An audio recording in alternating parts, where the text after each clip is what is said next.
Hello everyone, this is a video for Lab Exam 1, or in other words, Quiz 1. In this quiz we are asking you to write a function which is called is on R locus or root locus, and the input parameters are as given as follows. We have the numerator, which is going to be a vector, which we use to define transfer functions. Then we have the denominator, which is again the vector of the denominator of its coefficients. These two are used to create the TF object that we always do, which represents GS, the open loop function. And then we will have a pole, which we want to assign using a p-type controller because we're using the root locus here. So this function should basically determine if this pole is accessible, if it's on the root locus of the given transfer function that will be created with num_dan, if it's on that root locus or not, and that result will be stored in result, which is a logical data type. And then we will have theta, which is basically the angle condition of root locus, which we use to calculate if a certain point is accessible, if it's on any branch of the root locus plot. So that's going to be containing that. But here I have to remind you that there might be little numerical issues. We don't really have to check if it's exactly equal to 180 degrees or since this is periodic, if its mod is kind of equal to 180 degrees, we could tolerate the fact that if we have, for example, 179.6 up to 180.4. So you should better round the theta value here, because even though we are looking for exactly a -1, we would be okay with, let's say, -1.04 or -0.99. That would also be corresponding to -1. So we should tolerate that. So you shouldn't directly create results out of equal 180. That wouldn't make sense. That would be too strict. So you should at least round it so that 179.56 or 180.4 is also considered 180 degrees, and which is also considered that it is on the root locus, because that slight numerical tolerance that should be basically accepted at this point. And if it's on the root locus, if there's a certain theta value that satisfies that, then we will ask you for the gain condition. So you can use the gain condition then and basically come up with a value that gives us the corresponding p-type controller. So basically anyone who uses this function providing num, dan, and pole should get the result if it's on the root locus or not. Based on that, it should look for get the theta value and the corresponding gain value in order to assign one of the poles to the given pole here. Yeah, and there is a restriction which is quite important. We are allowing you to use only and only the vectorized functions. So you might ask yourself what the vectorized functions are.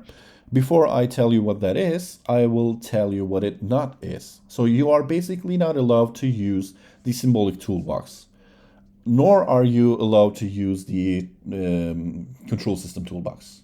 So those two are not going to be used during this quiz, this lab exam. You can only use basic MATLAB capabilities, and these vectorized functions are actually available here. You can vectorize any function, and what it does is it converts it to dot, as you can see, for example, instead of taking the exponent, it will, or the power, it will convert it into dot power. So this dot thing here is called vectorized, and there's a topic about vectorization which you can click here, and you will basically get what I mean. Here are the functions that are called vectorized functions. For example, you can use functions over vectors, arrays. You can use, for example, these functions here in order to calculate stuff like product or sort or stuff like that.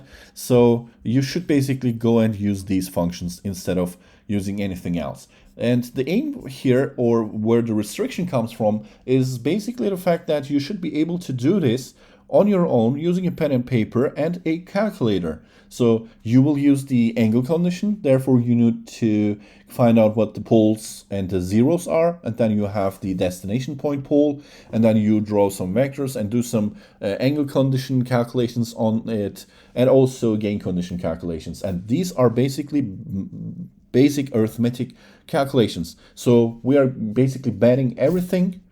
So you are not going to use num then and define it as a transfer function inside your function. That's banned. You are not going to use any solve command because that is basically, that belongs to the symbolic toolbox. You can only use a certain way to calculate, for example, the roots of these. And there's a very obvious one, which you should recognize at this point. You can only use that, and then you will use the poles and zeros and this pole, and that's basically going to be basic arithmetic.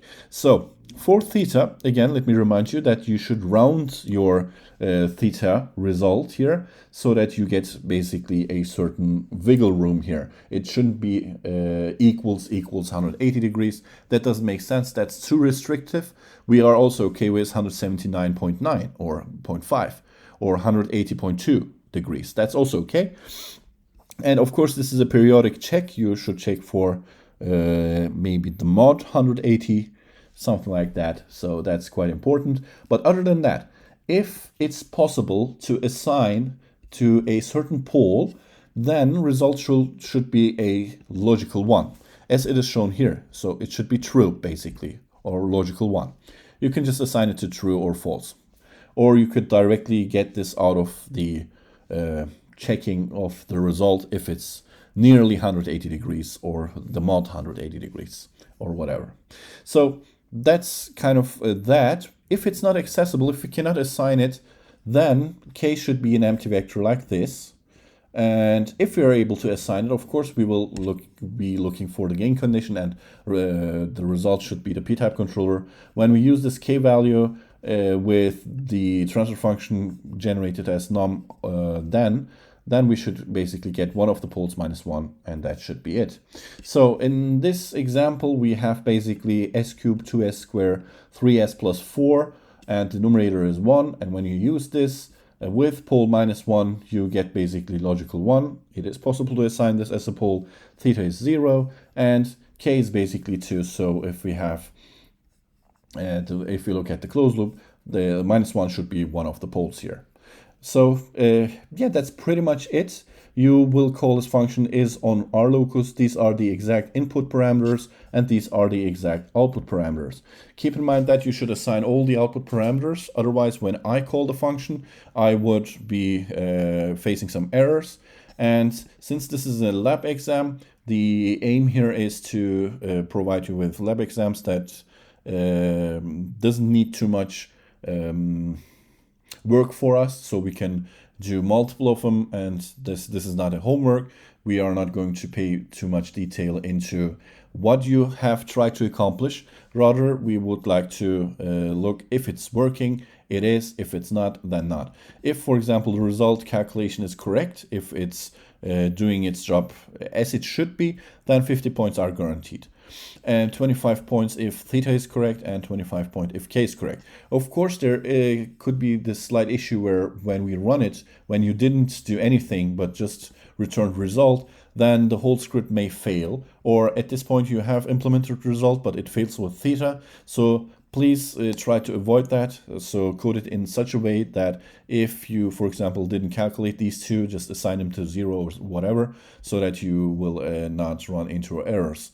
So you should test your code extensively if you want to be safe, and if you don't want to lose some grades about the quizzes, because we will be reading them using an automated code that will just directly grade your function, because I will just you will just submit the function on its own. I don't want to submit you to any any other additional code or anything like that. Think of this as it is like a library that you downloaded, or an extra function, an extra meta function that you downloaded from the internet.